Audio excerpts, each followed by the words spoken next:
What's up, YouTube? Welcome back. Ammo Test Series number 3 for 357 SIG. Today's test will be the Grizzly Cartridge Company, and that is their 357 SIG 90 grain Kodiak Vaporizer. Holy crap, Vaporizer, jacketed hollow point. And actually, when you take a look at it, that thing does look pretty mean.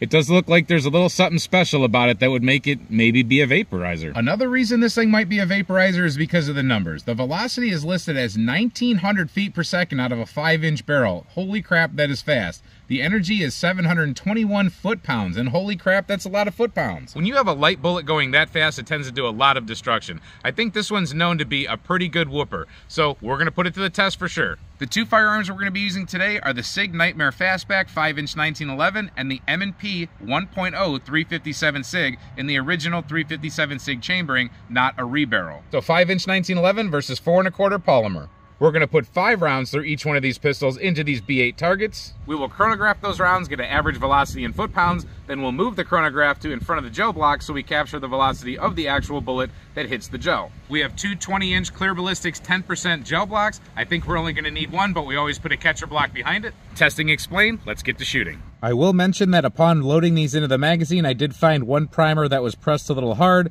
As a reloader, I can tell you that's just the primer pusher actually pushing a little bit too hard, so I'm not sure their priming operation, but that one is not a perfect primer. And as a reloader, I can also tell you, hey, stuff happens.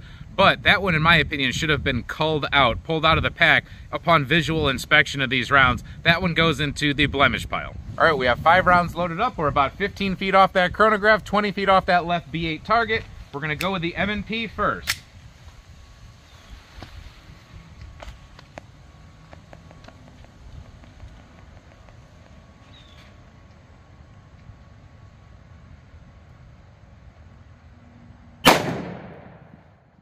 $18.35.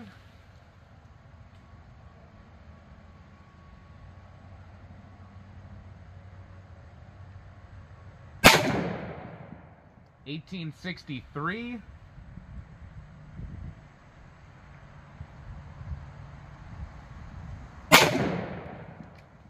$18.55, and I definitely pulled that one down. The other two are a little bit higher. I'll show you when we get up there, but $18.55 on that one.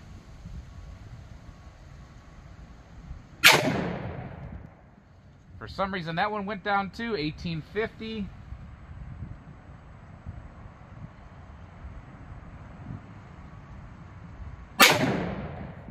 And that one was where we needed it to, at $18.55. And yes, this is offhand shooting. I don't do my testing for accuracy off of a bench or a table or rest or anything like that. I can tell you guys when I pulled a shot, as in, with these two shots, for some reason, I did pull these.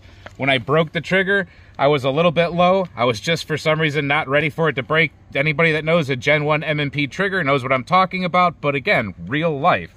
So those two went a little bit low, and I know I did that by my shooting. These ones, when the trigger broke, the front sight was exactly where it needed to be. I can actually see that 10 and that 10, and I rest the front sight in between them, get one more final confirmation on the front sight, and then boom, we're in here. That's very acceptable for a polymer gun with a hot ammunition like that. It's hot, like I say, as far as the bang and the boom. However, it's not that bad to shoot whatsoever. It's very controllable. And it's got good enough accuracy no matter what for defensive shooting, in my opinion, out of this pistol. Let's check it out in the 1911. All right, let's put 5 rounds to the 1911.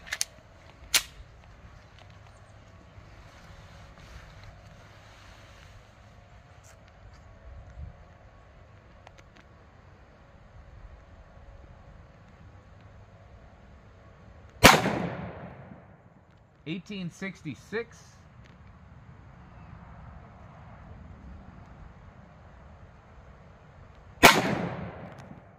$19.60.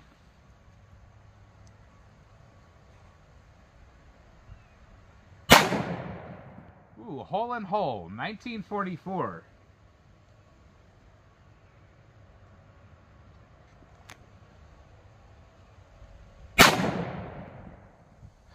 Hole and hole again, I believe.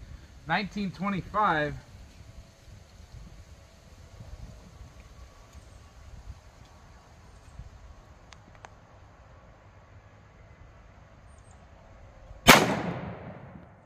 Can't get a hole in hole again, but 1977. Wowzers.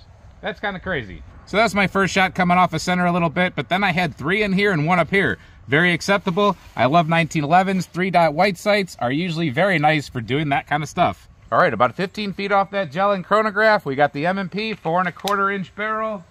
Let's see what happens.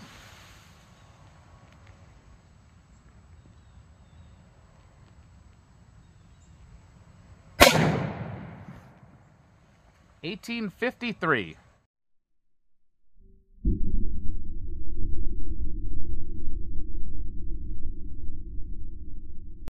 $18.53, and it wasn't exactly where I wanted it, but we can make it work. So coming at it from the side did basically what I thought it would do, kind of did a little grenading effect. Right there at about the 3-inch, 3.5-inch mark, you're already seeing just pieces of lead totally discarded. The bullet itself landed at the 6.5-inch mark after bouncing back from the 7. Sorry, I'm trying to get a focus in on there, but it just doesn't look like much. It's just kind of a burst. Coming in from the top, you can see it a lot better. You see some of those pieces of lead that they just shot out like a starburst. You can see that wound path. Like I said, it's not very big at all. And then it lands right there. I mean, that projectile, there's still a good chunk of it left. But we'll get it dug out and take a look after we shoot the 1911. Let's see what happens with that one with a longer barrel length. But basically just a little mini like hand grenade going off. All right, let's see if a longer barrel changes anything in the 1911.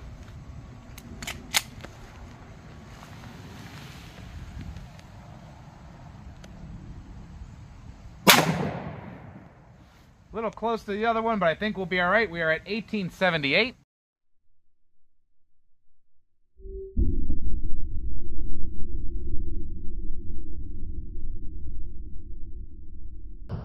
$18.78, and there you go. Bursting effect you can see from the front. It's a little bit more pronounced on the right side there with the 1911. You can see it happen a little bit earlier and a little bit more violently, I'd say. Those petals are a little bit closer here. When we look at it from the side, you can definitely see more of what happened up close. And man, it made it just a little bit shorter than the other one. I'm saying it's, I mean, the projectile itself is resting a little bit shorter than the one behind it. There's the projectile behind it. There's the one here. It had a little bit farther of a poke though. So farther poke, but more bounce back. That's just how gel is. And it sheds stuff the whole way. I mean, it's missing pieces of itself all the way right from the very beginning. Let's look from the top. All right, there you can see the one closer to the bottom of your screen. That's the 1911, and they did just about the same thing. Velocity didn't affect them a whole lot. So just a big explosion in the beginning. It's kind of like the whole Liberty civil defense thing. So overall, no more than 7.5 inches of penetration in 10% ballistics gel. I mean, one heck of a punch in the first 4 to 5 inches, but no more than 7.5 inches of penetration. That is a little bit weird.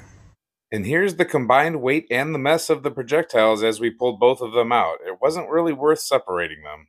Now I do want to point out on this brass that these 2 rounds came out of the 1911. They have a nice good poke from the firing pin. These 2 right here have a little bit of a swell back. These came out of the M&P. So something about the way this round runs through the M&P with its firing pin, its chamber, its whatever. The shorter barrel, I have no idea. Altogether though, it does make that primer what I would consider kind of try to flow back just a little bit. So something to maybe be concerned about a little bit. You could possibly get a pierced primer or a flowed primer. I'm not sure if that's going to happen for sure, but you know, just something to take a look at. Well, there you go. We collected data. The 90 grain Kodiak vaporizer definitely vaporizes itself. 90 grains going that fast, I mean, what do you really expect? Especially when it's already got preformed serrations in it that's going to make it do that. It is a vaporizer. So I don't know what you guys would use this ammunition for, if you think it's a viable defense round or anything else. You see that the accuracy is there out of both pistols. The numbers are there. It's just a matter of, will you accept that penetration level? Leave a comment, let me know what you think. If you're new to our channel, check out our playlist. We do all sorts of ammo testing, and it's all in order so you can look back on it. Hope you enjoy this kind of testing. Thank you for watching this video, and until we see you next time, stay safe, have fun, and keep shooting.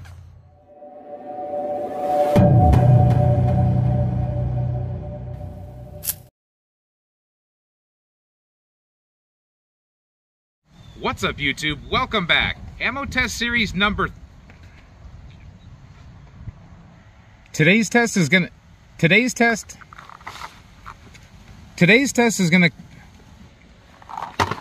and then we have the Sig,